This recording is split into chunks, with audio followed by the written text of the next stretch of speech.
Hey, what's up, folks? Welcome to the show. If you're just hopping on live, feel free to leave your comments in the section, ask questions along the way.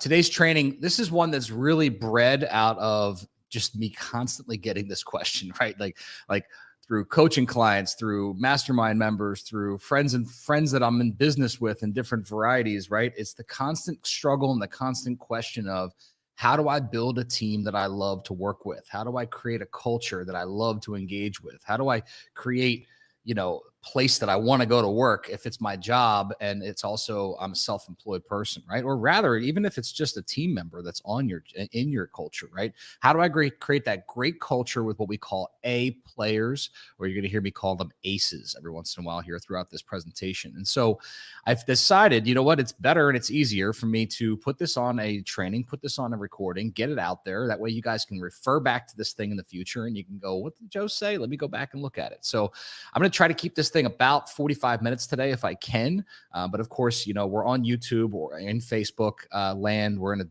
I don't know how many different social media platforms. So this is one of those things where you could save it. You can watch it later. But do me a favor. If you think that these things are valuable to you, if you're a business owner, if you're an entrepreneur, if you're self-employed in any way and you want to create a better business, a better lifestyle for yourself, then this is the place you want to be. So make sure you hit that subscribe button. Make sure you mash that thumbs up button and all those other good buttons that are in there so that you guys can get notified when we go live. And I'm sure that we can put in the show notes how to do that as well. So without further ado, guys, I want to start out and again, talk to you guys about why it is that's so important and so impactful and so important. My background and in this little world of trying to create opportunity for myself and my business and growth was that I've been through so many team building exercises, team building activities, team building this and that. And I actually built a massive team a couple of years ago that I just wasn't in love with, right? Not that they weren't great people, not that we haven't had amazing people here. I think a lot of times I say that and people feel like, oh, I'm bad mouthing the people I used to work with. It's not true. They're great people, but you're going to see that we weren't a cultural fit or that whatever, we didn't lead properly, right? And that's a lot of the reasons why it took me a long time to figure out how to build the teams that I love. But I'm here telling you guys today that I have 4 different teams and growing every week of amazing people, amazing team members, amazing people who want to see that future grow with us in our culture. And so I want to teach you these 4 effective ways that we built our culture over the course of these years so that we could transition from being a one-man island. I did everything. I was chasing and constantly on the mouse wheel, to building a massive team, to actually shrinking that team back down and then rebuilding the current teams that we have and keeping them successful and keeping them striving forward, keeping them filled with amazing human beings. And so without further ado, let's talk about the 4 secrets we're going to get us far, right? And if you guys notice that it's 4 FAR is the acronym. But number 1 is we need to have the 4 A's, the higher A players. We need to know what the 4 A's are so we can find great players to come on our team. Number 2, we got to be excellent at future pacing the relationship. We're going to talk about what that word future pace is here in a minute. We're going to make sure that we put what we call aces in their places, right? It's one thing to get great people on your team. It's another thing to actually help them create opportunity, to actually help them become great people inside of your environment and encourage them and coach them along the way. So we're going to talk about that as well. And number 4, maybe the most important one, is we're going to rewire your mindset for why you need a team, for why it's important to have amazing people around you, for why it's going to benefit your lifestyle and your bank account to have amazing people on your team along the way. So number 1, 4 A's that make aces. Number 1, when I interview somebody, when I talk to somebody, when I call someone for the first time, when I meet them in person for the first time, the number 1 thing that I look for is attitude. Now, I should backtrack and also say that when our recruiters and our assistants send us over resumes and stuff like that, I very rarely would want to even read the resume because I don't want to have a preconceived notion about what that person's background or education or where they live or how far they might have to travel to get to work. Like, I don't want that to affect the outcome of the meeting. So I don't look at that stuff. I try to have my people set up and pre-screen, whether I'm doing in-person interviews or whether I'm doing a Zoom call. I want to make sure that they at least are pre-screened for these 4 things by somebody else. And then I'm going to have the second look at them. What just happened there, Matt? Oh, there we go. All right. So When I do meet them for the first time on Zoom or in person, number one thing I'm looking for is attitude, right? Are they excited? When I ask them how they are today, do they go, "Oh, it's just another day, I'm good," or "Excellent, I feel great, I'm ready to go," right? I want to see them exude energy. I want to see them have a good attitude. I want to see them smile, right? And I want to see that they're bringing that good attitude and that good energy to the first meeting. Number two is aptitude, right? Are they capable of doing the job that we have available, right? The thing that I'm trying to put them in, the place that I'm trying to put them in. And I will say this, a lot of times I will interview people with the mindset. Again, I'm going to talk about aces and their places in a second. When I'm talking to somebody and they have an aptitude for a thing, right? And maybe, I start to talk to them. I finally have their resume in front of me while I'm sitting there during the interview and I'm reading through and I see that, hey, this woman might be perfectly suited for something totally different, right? Always thinking and always hiring for other positions at the same time. So when you're looking and talking to someone and they have a certain aptitude, like if they're a project manager, for example, in our construction division, if they have the ability and the aptitude and the background to go be a great PM and they love it and they have a great attitude about it, well, maybe that's the seat. But a couple weeks ago, we had a guy come in here who had just recently graduated. He was an engineer. He'd done takeoffs. He'd done some drafting. And for example, we were looking for project managers, but he might have been a perfect in-house takeoff, person to do takeoffs for us and do estimates and do bids and help the bid team on the other side. So knowing what their aptitude is and then putting it in alignment with what the job is. This is one you never want to stretch on, right? If they don't have the aptitude for what you're hiring them for, then we're setting ourselves up for failure. So don't get excited and fall in love with somebody because they have a great attitude and then put them in the wrong seat. It's very important. Number three is their ambition, right? What's their drive look like? If I say to somebody, where do you want to be in 3 years? And they say, I don't know. I just want to be out of my parents' basement, right? Or do they say, like, I want to help create the team. I want to help drive. I want to help, grow, whatever, those type of words, right? What's their ambition? What's their energy level, right? And a lot of times I'd never judge someone that's, down on their luck or, had a bad year or got laid off somewhere else, right? What I want to do is focus on how ambitious are they to succeed, right? So that sometimes that hunger is drive and it helps them push. So a lot of times I'm looking for people that are in that transition phase. They're like, man, I will prove myself. Give me a chance, right? What's their ambition? And last but not least, the fourth A, and I don't want you guys to take this the wrong way, but this is appearance, right? I'm not conditioning you to judge people by how they look, but what I am looking for is, again, are they smiling, right? Are they put together? Are they dressed appropriately? Like, do they exude confidence, right? If they're wearing a suit, are they wearing that suit, right? If they're wearing a t-shirt, are they wearing that t-shirt? Do they feel good, right? Are they put together?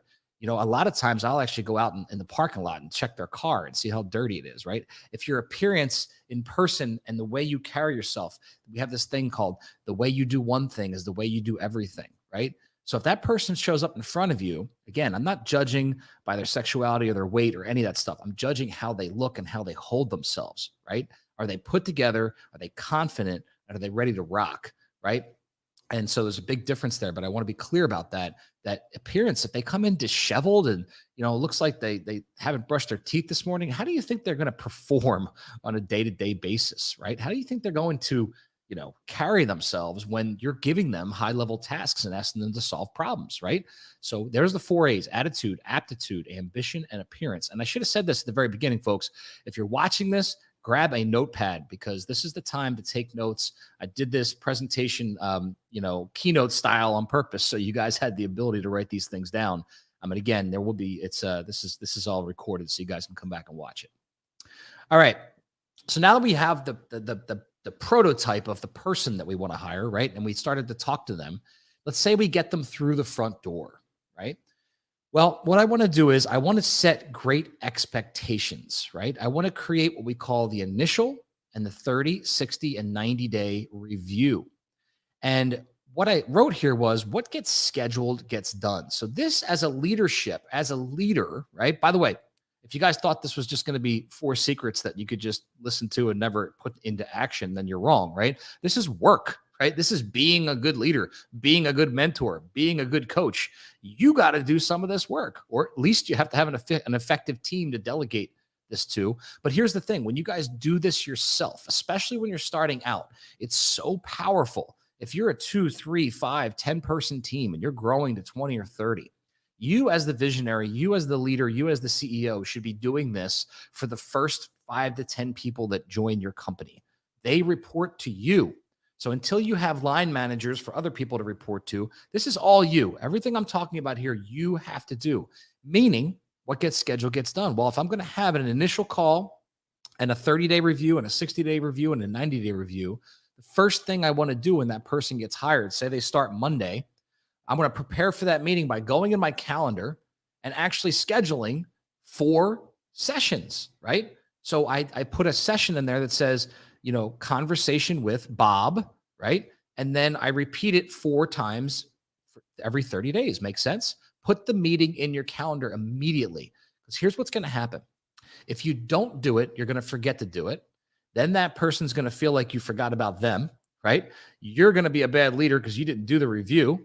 And ultimately, it's gonna just implode on you, right? You have to schedule it, get it scheduled day 1, right? And I'm gonna explain to you guys why as we continue to go here. But we also want to go over the 3 whats, right? And I'll talk about that, what that is as well. So during our 30, 60, 90, right? What we want to do with a new hire is the first thing we want to do is give them a 30-day goal, 30-day target, right? What are the 5 things that you want them to do in the first 30 days? Now, I would put an asterisk next to this. I just did this for this slide. I probably should have put an asterisk next to it. I want to be very clear, guys. When you hire somebody for the first time, especially maybe somebody who we're accustomed to hiring people that don't necessarily have experience in their certain role, because I'd like to go after an attitude and ambition more than aptitude sometimes. And so when I put somebody in a role that's especially new, or you guys that are hiring, you girls and guys that are hiring executive assistants, right? This is so powerful. You have to set 5 targets, 5 or less targets in the first 30 days. And what I mean by that is, let's say it's an executive assistant. The target might be get used to my calendar and start to run it, right? Get used to how we're going to develop a system for my email so you can manage it. Get used to having some canned emails built out so that you can coordinate with our clients, right? So on and so forth. 5 things, okay? And so what's going to happen is 2 things. One is at the end of the 30 days, at the first 30-day review, you're going to have something to judge them from, their workability and where they're at, right? And if they hit those 5 targets, then they're probably average, right? If they exceed the 5 targets, meaning week 2 or 3, they're coming to you and saying, okay, those 5 things are done. What else do you want me to do? Right? That's when you know that you have an A player. But if they fall short of those 5 targets, they're not capable of those 5 targets in the first 30 days, then that's somebody you need to cut out. You need to leave. You need to break up with them, right? And here's why. I read a book a long time ago called The Entrepreneur's Roller Coaster by Darren Hardy. And it stuck with me so hard because at that time, I don't even know, 7 years ago when I was reading that book, I was literally going through it, right? Darren says that if you have a bad hire, they can cost you up to 2 years of salary. 2 years of salary. How crazy is that, right? But here's why. Most bad hires, and they don't have to be bad people. Again, when I say bad hires, I just mean they're not aligned and they're not culturally a fit, right? But let's say they're just not a fit for that role.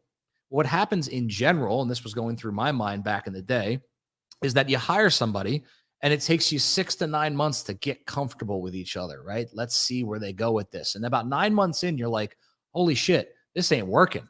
Like, this person doesn't fit.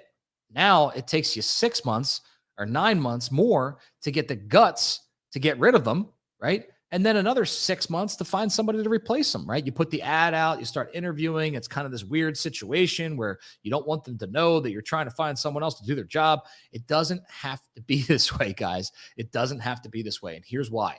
When you set proper targets each month, right, you create an open door to leave. So what we say is in the first 90 days, everyone who starts with us is in a probationary period.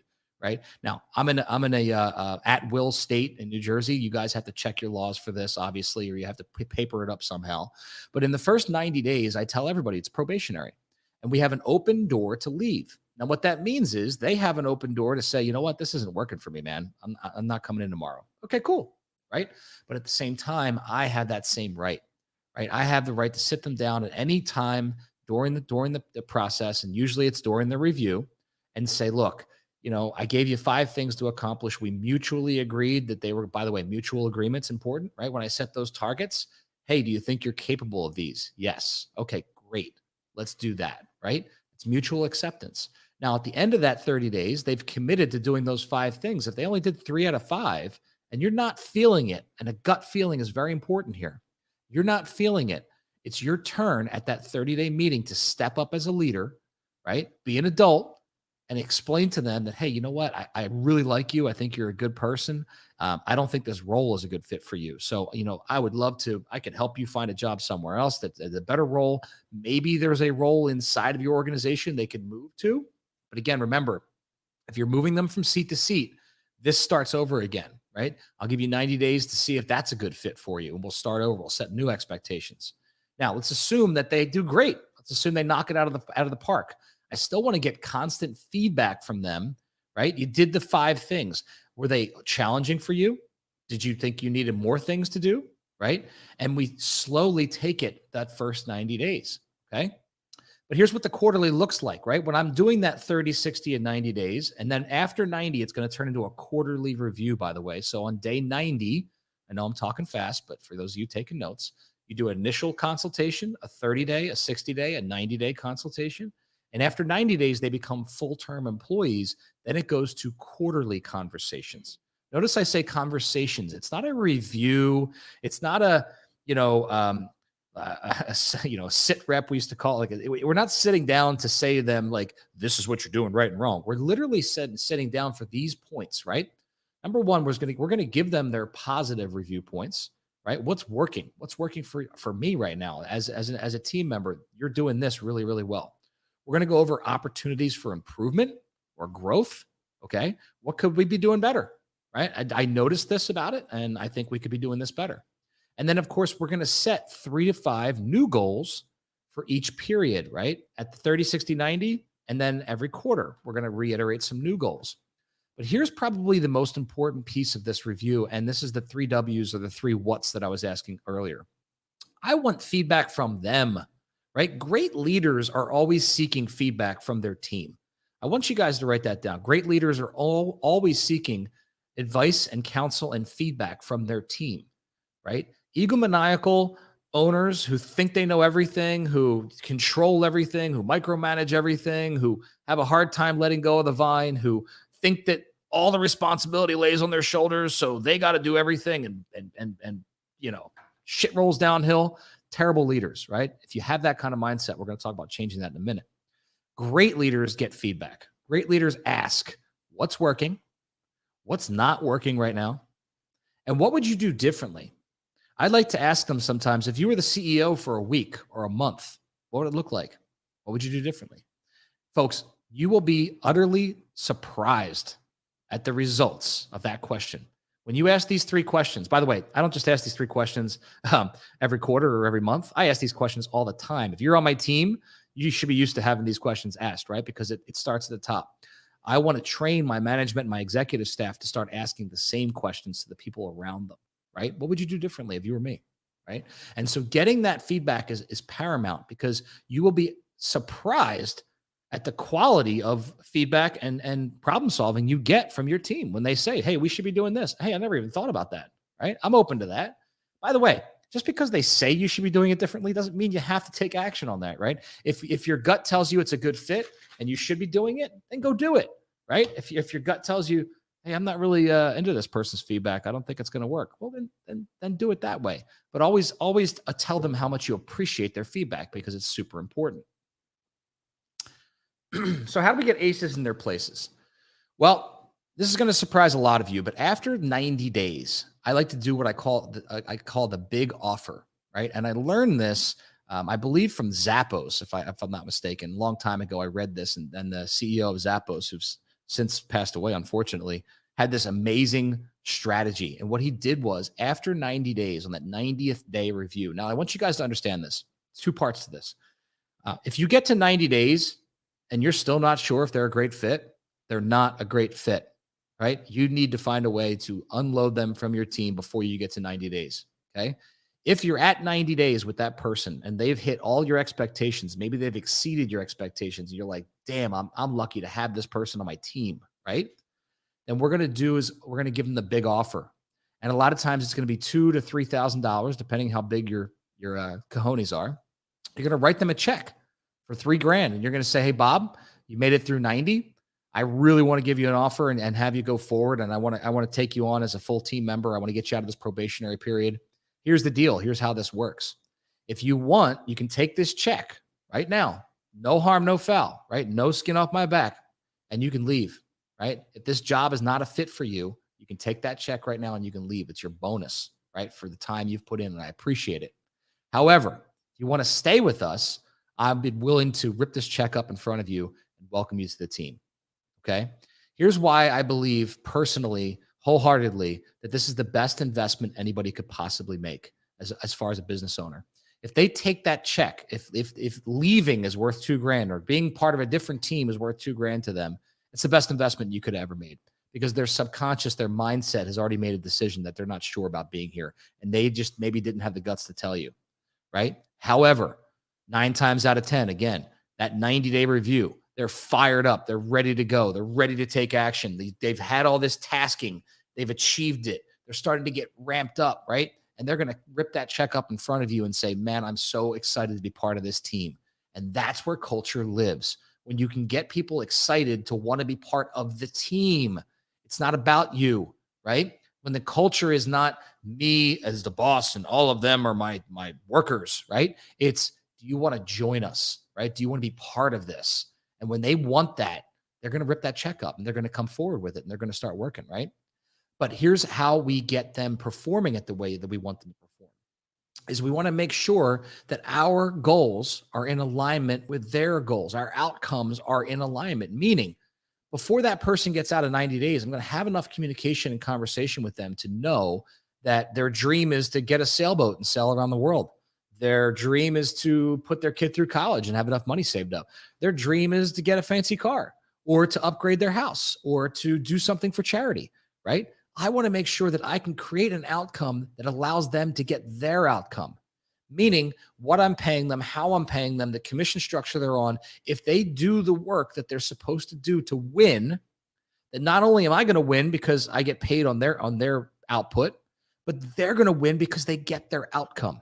Far too many business owners, leaders, managers, mentors do not know the outcome of the people that they work with. They don't know the outcome that the team is looking for.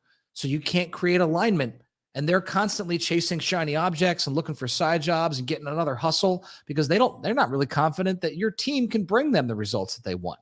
So you have to get tight on that. You have to create outcomes that align so both of you win. And one other thing is the culture of communication, right? If you guys notice, everything I've taught so far is communication, right? We set good expectations.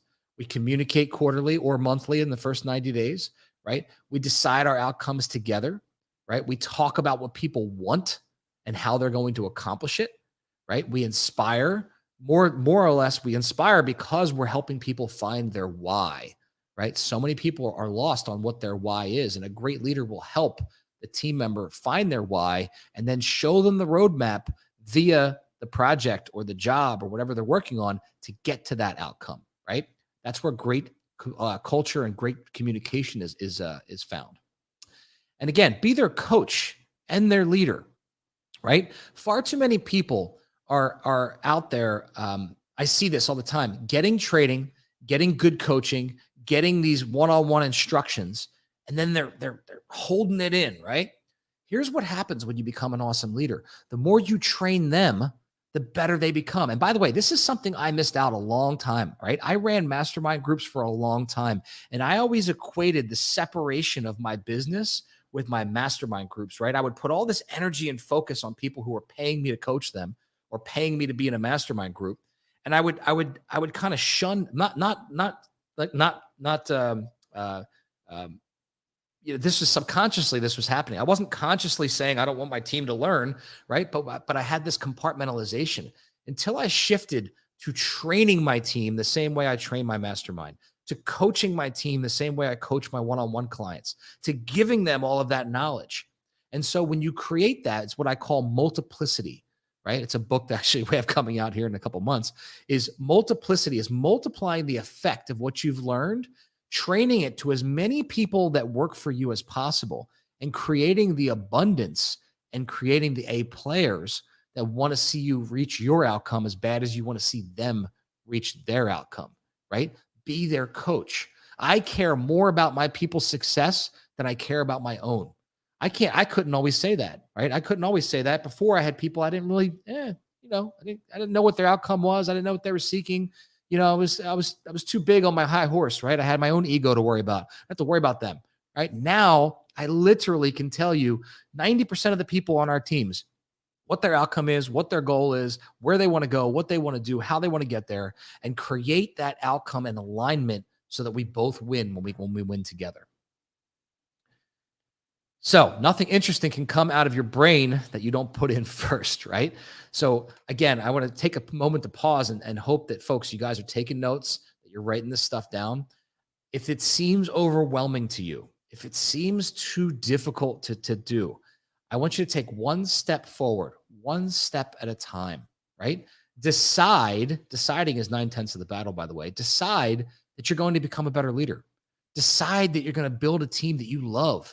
Decide what your culture wants to look like and why, right? Creating those atmospheres and those opportunities so that you're in alignment and that you start to come to a place that you love, right? I have a rule now. I don't work with people I don't like, right? If I don't like their attitude, I don't like their ambition, I don't like their aptitude, I don't like their appearance, right? Again, appearance, are they put together? Not appearance, I'm judging them, right? But I want to make sure that I have those 4 A's on my team. And what I found is when I have those 4 A's, those are people I like, right? Those are driven human beings. Those are A players. Those are performers that don't make excuses and don't take no for an answer. So how do I get there? Well, I have to rewire my mindset. For a lot of folks that are watching this, you're saying, this is impossible. I could never do this. And what I want to help you do today is rewire your mindset. Because here's the secret, guys. Where my focus goes, my energy flows. I'm going to say it again. Where my focus goes, my energy flows. So this is so true and so impactful. The more you focus on hiring sucks, I can't find good people. Nobody wants to work in this economy, right? Unemployment's keeping everybody on their ass, right? The more you focus on that shit, the more you're going to get that shit, right? You're going to wake up a year from now and you're going to be like, hey, I haven't been able to hire anybody. This economy sucks. I'm getting driven down. How dare they want to get, X amount of dollars an hour? I'm only going to pay this amount of dollars an hour. You're going to stay stuck in the mud. You're going to find yourself 12 months from now in the same exact position that you're at right now, unless you change what's up here. You, right? So your focus could be, and by the way, in the last 18 months, we have hired the most fucking fantastic human beings that I've ever come in contact with. I don't just mean like better hires. I mean, we're bringing people on that fucking scare me because they're so good, right? That are driven to us being successful as a team, right? The quality of human beings that are coming on board on our teams right now is an emphasis on optimistic and abundance, right? And cash and building and scaling, right? They all are in alignment with those goals because that's where my focus goes. My focus goes on how can I hire the biggest badass in that position that's going to do it better than I ever could before, right? How am I going to hire people that are going to help me leverage and create great outcomes for themselves? Therefore, we all win together. How am I going to hire people with amazing attitudes, just like these people that I already have, and mirror that so I can create scale, right? That's where my focus goes. And therefore, great people start to become attracted to you because of your vision, because of your energy, because of your optimism, because of what you're accomplishing and what your team is accomplishing around you, right? So it's just a matter of flipping the switch. And that's why I encourage you guys to work on yourself 10 times as hard, 10 times as hard. Your self-control, your mindset, your language, right? Am I speaking in a language that's keeping me directed towards my goals, right? Somebody asked me how I'm doing. I say outstanding, fantastic, awesome. How about you, right? Do you answer with the same energy level? Or do you say, it's fucking, oh shit, it's hump day. Thank God, I'm almost done. Almost done the week, right? No, when your energy is in alignment with your focus, all of a sudden your focus starts to come into focus, right? I start to see it come to fruition. It starts to happen, right? Work on yourself. Listen to great podcasts. Listen to great stuff like this. Listen to things that are helping you get to your outcome, not Netflix and, music that's not helping you and all that type of thing, right? That's what, like, get a coach and mentor, right? One of the biggest shifts in my life happened years ago when I was a one-man island. I was doing it all myself. I had one assistant and I was running 5 different companies. And I thought, if I put enough time and energy into this thing, I'm going to succeed, right? And by all accounts, I was being successful. I was closing deals. I had money, right? But I was burnt out and I was a terrible husband. And I wasn't spending time with my kids and I was missing the family barbecues. And I thought, if I just put in more hours, if I just work later, I'll just tell my wife I'll be home late. I'll work till 9 o'clock at night. And what I found myself accomplishing was busy work, right? All I was doing was putting out fires all day, every day, instead of actually moving the needle, instead of actually producing the things that create the outcomes that we love, right? And so I have this thing. I always say that entrepreneurs who like to put out fires, who are always busy, those people you call and they're like, right? They're out back. They're out back of the building. They're lighting the fire, right? They're pouring gasoline on that bitch. So at the end of the day, they can say to themselves, I got so much done. Oh man, I was so busy today, right? And really, meanwhile, they didn't accomplish shit. They just accomplished busy work. They accomplished putting out fires. They accomplished sending 20 emails. Big fucking deal. How did you get closer to your goal today, right? What did you actually do to get closer to something that you want in life? You want that Lambo? How much closer did you get today? Right? You want 1,000 rental properties? How much closer did you get today? Did you put in offers? Did you negotiate deals? Did you train your people? Did you coach them? Did you check in on them and inspire them? Right? Or did you just do busy work all day? So, coach and mentor helps you get in alignment with that. And last but not least, I want you to learn to execute, right? Meaning you have to take action.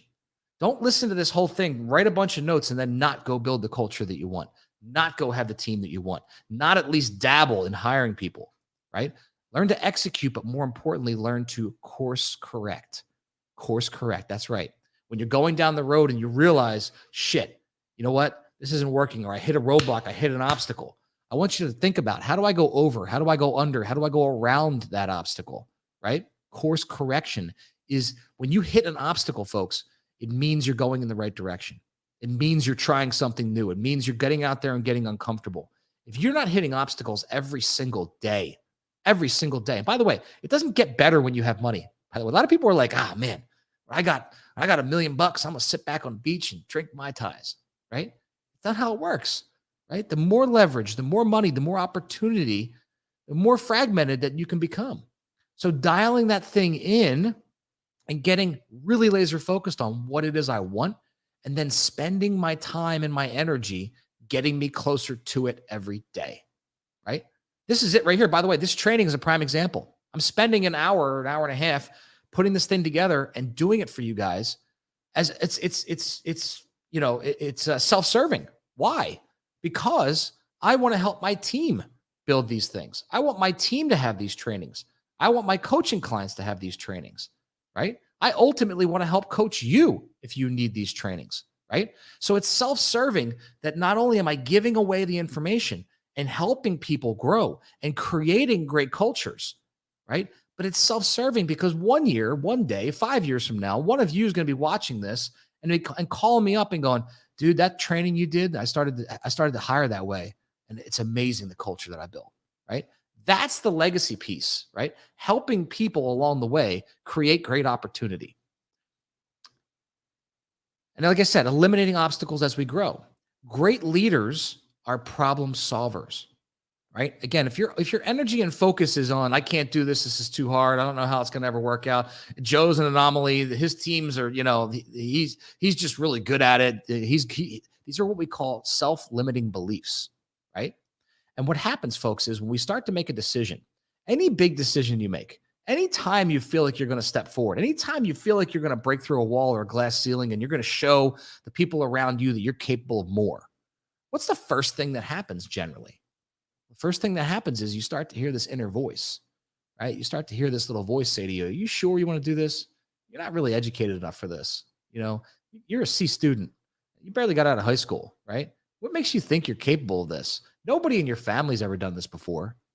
And all of those questions, folks, I want to tell you this, it's called rationalizing, right? We're rationalizing the situation.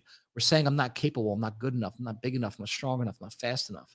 But what you're really doing is you're telling yourself, break it down to 2 words, rational lies, right? Your brain is built to protect you and keep you safe. So every time you try to do something that's uncomfortable, what happens? You start to tell yourself lies about why you're not capable, why it's not possible, why you shouldn't do this. So recognizing the rational lies is the first step. Hearing them and saying, and talking back to them, who the hell are you to hold me back, right? I could do whatever I want to put myself out there and accomplish, right? Henry Ford said, what I believe and I can conceive, I can achieve, right? As long as I believe it, as long as I have the belief in myself, it's possible. I am possible, right? And so where my focus goes, my energy flows. Eliminate those obstacles and become a good problem solver. Why is it so important to do these things? What kind of competitive advantages is it going to give you? Number one, when you do these things step by step, the way we just talked about, you're only going to have A players. You don't want C players in a Super Bowl team, right? And here's what happens, guys. A players are allergic to C players, right? You get an awesome performer in the room that's coming in, kicking ass, taking names. And then you got this guy over here that just likes to talk at the water cooler and spread drama and negativity. And, I had a flat on the way to work. And, woe is me. And I haven't closed the deal in 6 weeks. And, right? That's a C player, right? A players don't want anything to do with that. They don't want to be in that conversation. They don't want to talk to them. They don't want to discuss anything. They certainly don't want to hear their drama, right? Because an A player is focused on winning. An A player is focused on outcome. An A player is focused on you as the leader and saying, I'm up, let's do it, right? So when you start to do it this way and you start to do the 30, 60, 90 and set it up and set good expectations and have the open door policy and the big bonus at the end, now all of a sudden, I'm creating an A team. Great people I want to work with. And I am eliminating the C team. I'm eliminating them. I don't want them in my life. I'm not going to spend time with them. I have a freedom. My freedom of purpose and my freedom of relationships tells me that I can do what I want and I can do it with who I want, right? That's the type of attitude that I have. And I want my team to have the same attitude, right? My team gels because they're all A players. They get along because they're all A players. They communicate and solve problems because they're all A players. If you find yourself waking up and going, holy shit, I have a team full of people that don't do any of this stuff, find yourself a mirror right now, today. Go look in the mirror. Stop blaming them. You hired them. Stop blaming them for not performing. Stop blaming them for not being good enough. Stop blaming them for not doing what you thought they were going to do because you have ESP and you think you could just snap your fingers and shit happens. And find a mirror. A lot of times they're not performing because you hired them wrong. They're not performing because you haven't guided them properly. They're not performing because you don't communicate with them right. They're not performing because you haven't taught them to solve problems. They bring all the problems to you, right? Because you're the ultimate problem solver. I micromanage everything. And when people bring me problems, I solve them. It's not how this works, guys. I want you solving bigger problems, but I don't want you solving problems for your people, right?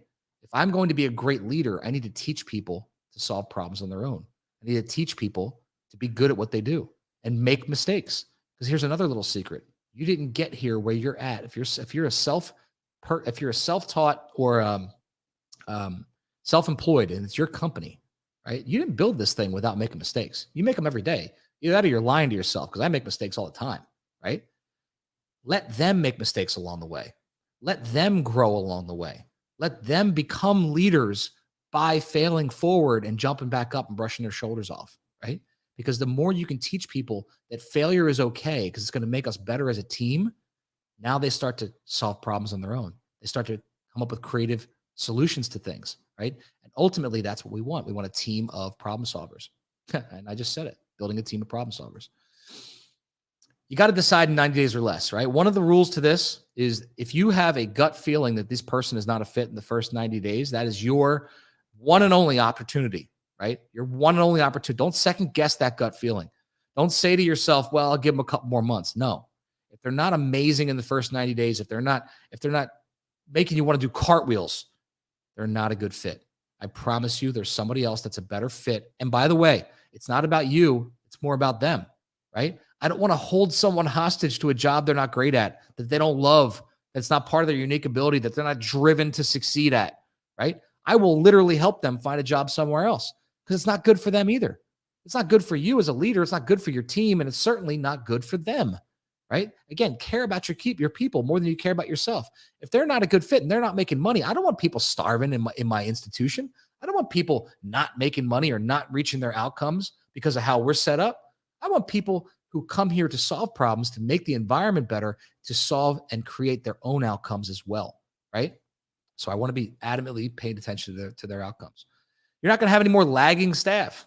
I just said it earlier. A players don't like C players. You're not going to have people that don't keep up with your people, right? They're going to weed them their way out. They're going to what we call fire themselves, right? A lot of times you think, oh my God, I have to fire people. It's going to be the hardest thing ever. I was there. I did that. Usually it's hard because you kept them around too long. You promised them things they weren't capable of, right? I've been there. I've done that, right? Make sure that you're set up in that first 90 days and you like the people. And you will have the Super Bowl performers that win together, right? You'll have A players that want to focus on the end goal. You'll have people who want to see everyone succeed around them.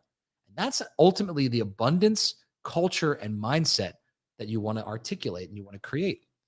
So I'll open it up to a little Q&A, and I'll leave you guys with this. If you're ready to unlock your true potential, if you've watched this thing from start to finish, like I hope you have, right? And you're a self-driven, business owner, doctor, attorney, chiropractor, real estate guy or girl, by the way. We coach both men and women. I don't care if you want to be the best cake baker in the world. If you're driven to succeed at a high level in your life and your business, this is holistic, right? It's both sides. You can't have a great life just because you had a great business and you don't pay attention to your life. I want to build an amazing business around your lifestyle. That's the key to winning. That's the key to happiness, is when my life conditions and my blueprint are in alignment, right? I have this amazing company and this amazing family and these amazing people surrounding me, right? And I'm going where I want to go. Creating that is the most impactful thing. And so if that's something that's interesting to you, visit elevatewithjoe.com. You can go there right now. Go to elevatewithjoe.com and book a free discovery call with me. I'll spend 60 minutes, 45, 60 minutes on the phone, diagnosing your issues, talking about what's necessary, trying to create real impact and change for your life, right? Again, that's why we do this. So if you're ready to unlock it, go there now. All right, so I'll do a little Q&A. Matt, do we have any questions that popped up? What a message. Dad said, what's going right? What's not going right? What would you do differently if you were me? I love it. Rob's giving us the rocket sign taking off, baby. So there's a lot, guys. A lot of you guys are messaging and it doesn't come up on. We're using StreamYard, so depending on what service you're in, there you go, Matt. Thanks for doing that. But if you got any questions, ask them now. I'll hang out here for a minute. We'll go through some Q&A. And by the way, I can't post back to a lot of you guys, so if you have them, go ahead and ask them in the chat, whatever chat you're in, and we'll take a look. Otherwise, guys, excuse me. It's good that at the end I get all congested now that I just got through the whole training. So again, guys, the only thing I ask is that you share this with people that matter, right? That you share this with people trying to build a team and a great culture, that you share this with people that you know are having a hard time struggling with it. And they might need to hear these words today because it's going to help them become a better leader. It's going to help them become a better visionary. That's the whole concept here. That's why we're doing it. So I, as always, appreciate you guys joining, especially the guys that watched all the way through. Even you guys that are afraid to comment or afraid to pop your head up, go to elevatewithjoe.com. Let's talk. Let's talk about your business, talk about your life, talk about how we can create way more success and really unlock your true potential. That's the goal, because so many of you are sitting on the sidelines and you have amazing potential and you just haven't cracked into it yet. So I'd love to be the person that helps you do that. I'd love to be the coach that helps you move to a new level or break through a glass ceiling or whatever it is you're trying to accomplish. So go out there, have a kick-ass day, guys. Thank you very much for being here, and we will talk soon.